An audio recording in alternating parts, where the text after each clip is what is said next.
Hi there, Cali To The Crowd. Today we're with Anthony Mastretta of AVM Fitness. Today we're going to be talking about starting up your own gym, setting up your own gym, of which you have loads of experience and I'm keen to dig into. Anthony, I'm a beginner, I just want to start my own gym. What are the things I need to be thinking about? Okay, firstly, when I started my gym when I was 19, well, first it was a studio. Yeah. So you need to be involved in the fitness industry. Me personally. So if you don't really know the fundamentals of it or not too familiar with it, starting off, you're not going to really relate to your members and what people need and how to help people out. So me and my brother, when we opened up our studio, we was both personal trainers for about a year or two, but always been training. So we knew like what training takes, different styles, how to talk to people in the gym, anyone needs help. So it was a very strong base from the beginning. And from that, it was like building that base got built from just word of mouth.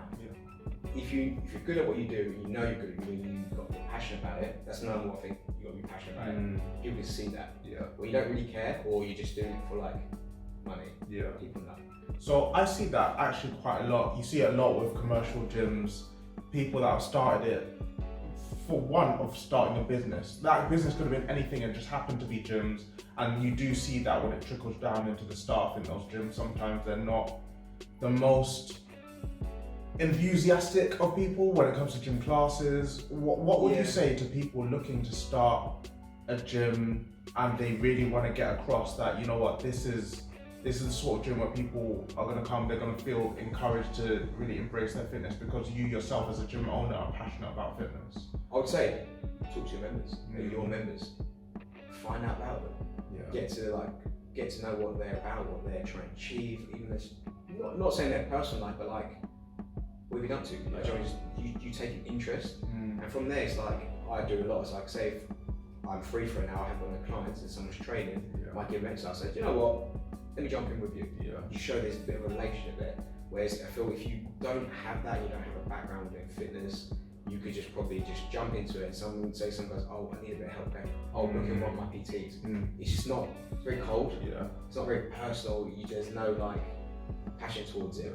So you know when someone's enthusiastic, they're passionate, they know they're good at what you do and like they can see you love what you're doing. So one thing I would say is just talk to people. Be normal. Don't be so robotic. And it's like it's just business. Because then, of course, yes, business. Because every day it's my passion. I want to make that into my work. So I come to work every day loving what I do because it's my passion. But don't be that business person where you're just doing it purely like get members in. Some people are friends of personal trainer. Whereas if you're a personal trainer, like I'll help you. Rather than throwing up someone else, I'll help you. I 100% agree. I think I see that so often. We've just come off the back of training. You guys might have seen the video of Anthony putting me through my paces in the video before this, but I certainly felt that even with the people that are in around here, you were chatting to them, you know, it felt like that community vibe. So I completely get that. A little bit about you, Anthony. So like, we actually go a bit of a way back. We went to the same school, guys, and when it comes to like your background, how did you get into having your own gym? Because a lot of people, with whatever they do, they have imposter syndrome. Where do you find where do you get the permission to be like, you know what, screw this, I'm going to start my own gym? Because you've been into fitness for a long time. So it all started off, for example, I've always been to school, always done rugby, athletics, and I signed up years ago, 14 or 15, to Southbury Gym. It's not too far from here. When I was in there, I was actually with my brother as well, and I don't know, I was like, I want my own gym. So I become personal trainer. That's what made me want to do personal training. So there was either that or there was another route I went to go down. I was like, you know what, I'll be more passionate, I would love what I do every day if I go into the fitness industry. So become personal trainer. I did work for a gym in Watford. Absolutely fine. But it made me realise an opportunity to come up for a space. So I was like, you know what, I'd like to do it early doors on my own. So I was 19, my brother was 21. It was something I was looking at later on in life. I was like, why not? So that is phenomenal. But I really just love how you just took the ball by the horns and you literally just decided to do it. You literally just gave yourself permission to do this, right? When it comes to like, I get a lot of questions on this channel about people that are actively trying to do the same thing. I know it's going to be different around the world and the different ways in which you do it. But in terms of like active practical steps, like you just spoke about how you became a PT, you got a little bit of experience working in the gym as well. So you weren't just doing, you didn't wake up one day and think, gym, you know. When it comes to the practical steps in terms of physically being able to go from, I want to have my own gym, to physically having the keys to having your own gym, all the equipment and everything, what are those practical steps? But before you, I think firstly, before you invest in anything, it's what style of gym do I want? Firstly, is it a calisthenics gym? Is it a weightlifting gym? Is it a CrossFit gym? Having that, it took me a while, because like I say, I got into calisthenics a couple of years ago, not too long. So as I kind of got into it, I was like, I want to start evolving my gym into calisthenics. And I know that's going to be my niche personally for the next stage up. It's always going to be around. I'll say, firstly, what's the style of gym? What's your audience? Who you trying to attract? And from there, you can then, obviously, if you find a place, you know the layout, and you can see like what people want. And obviously, if you're a PT, how are you going to do it? Are you do one-to-ones? You do classes? You can do both. So the more you can do, but if that's your niche, it's like people come to you. So you can't just. It's really hard to cater for everyone. It's like I'm really into the calisthenics. I may be training someone, and someone will come and go, oh, I want to do some weight loss stuff, but it's banging my calisthenics class. I'm like, listen, do classes, all okay, but it's a hard one, but you need to find your niche of style of training. I'm not saying I don't want to bring other people, without doubt, 100%, but that's what I'm starting to work towards. So I'd say find out what style of gym you want, get ideas, go online, go visit gyms, do you know what I mean? Get ideas, see how you can see roughly how things work, how things run, layouts, setups, and then from there you get a good knowledge and base.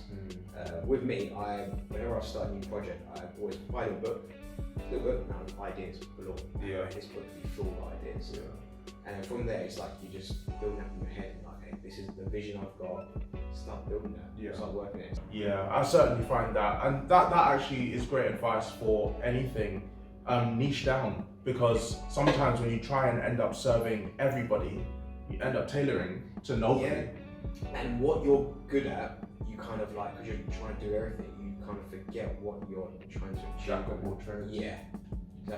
Jack of all trades, master of none. And just one final one, just to wrap this all up, when it comes to the whole, building a gym, getting into fitness and whatnot, that's all really great. And I think that is something that I think you really do see when you have gym owners like yourself that are clearly passionate about fitness.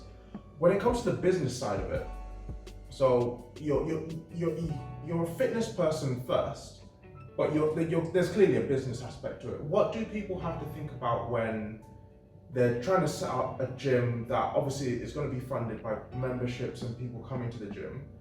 What do they have to think about in terms of like actually being able to make a living off of that? Because that is something that I think so many people into fitness would love to do. You basically have the dream job of many people. You're teaching people fitness, you're getting people into calisthenics, you're helping out your local community. And you're all doing it from a gym that you've set up, you've built with your own hands. So like, what are people thinking about from the business side? So for that, it's what I done personally. I would probably recommend is I leased first, because we had a little contract for 2 to 3 years. I can't remember the time, it's quite a few years ago, and it was trialing out and seeing what it's about. Because in theory, it may have been a dream in your head, but when reality hits, it may not be for you. So luckily for me and brother, I was like, no, I love this, and because we loved it, we're striving for more. So I'll probably say at least whether it's just try it out, see what it's about. Because like I said, if you do buy a property and you're heavily invested in it, of course, obviously, even if it's not for you, you can always, I say you sell it on, it's no problem. But it's still more. It's a commitment, massive commitment. So, like I said, if you rent a space, or like I said, if you start off as even a PT, and you even just rent part of the gym, and you do classes there, you say, okay, I like this vibe. I'm building up a bit of a community, people like me, they like what I do. I've got a few things to work on, but I know over the years they'll come. So even if you rent space, because in a certain day, if it's not what you want, or if you didn't quite work, you're fine. So that's one thing I say. There's loads of gyms will probably offer that. If you go to a big gym and it's got a space that you're like, I like this, and you say to them, listen, can I rent this out? I'm pretty sure they'll say 9 times 10. They'll say, yeah, of course. Yeah. So you're bringing more members in. Yeah. You're giving them payments, so they're not going to say no, are they? Yeah, you wouldn't say. Yeah, you're going to say no to that. Actively engage customers as well. Yeah, like I said, depending on what you do, even like I said, if it's like I said, finance for you, and if it's really what you're determined to do, and training people in the gym or even if you just want a gym, if you want to train people within your gym, your own one, say home workouts, go to people's homes, see, just explore. Yeah. I think that's really important. I know so many people that dive head first into any business. They commit, sometimes, you know, they put family house on the line in terms of getting into debt, and then before you know it, it's not what they dreamed about. But Anthony, you're clearly big on fitness, you're clearly big on calisthenics, you clearly know a lot about developing a gym. Where can people find out more about you? Like they wanna come, they wanna talk to you, they wanna come to AVM Fitness? Yeah. Where do people go? So go to my Instagram, Anthony_AVM. Message me, it's not a problem. Come down. Everyone's welcome. Yeah. Everyone's welcome to come down. Any advice, I'll help you out as well. So it's not a problem at all. But you can find me mostly on Instagram, the easiest way to wherever you are to contact me. Guys, definitely check out his Instagram. It'll be linked in the description down below as well. Anthony, thanks so much for having me around. And guys, I'll see you in the next one.